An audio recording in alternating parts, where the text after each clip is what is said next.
জীবনে মানসিকভাবে শক্ত হওয়াটা দরকার। আপনার ভেতর যতই নরম হোক না কেন, বাইরে বোঝাতে হবে আপনি একজন শক্ত মানুষ। শক্ত হতে না পারলে আপনাকে প্রতিনিয়ত ঠকতে হবে।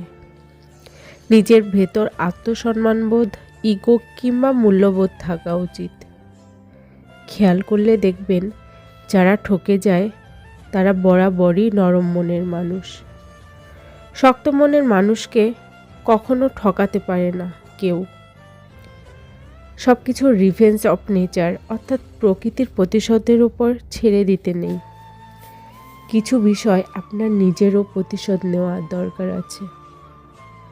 যে আপনাকে যতটুকু অবহেলা করে, কষ্ট দেয়, তাকেও সেই পরিমাণ অবহেলা কিংবা কষ্ট ফিরিয়ে দেওয়া উচিত।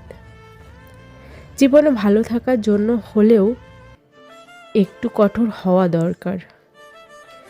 যে কোনো কিছু সহজে পেয়ে গেলে মানুষ মূল্য দিতে জানে না। মানুষ হিসাবে আপনি সহজ হতে পারেন, তবে সস্তা কিংবা সহজলভ্য হতে যাবেন না। যে আপনাকে যতটুকু দেবে তাকে ততটুকুই ফিরিয়ে দিতে শেখেন, হোক সেটা আঘাত কিংবা ভালোবাসা।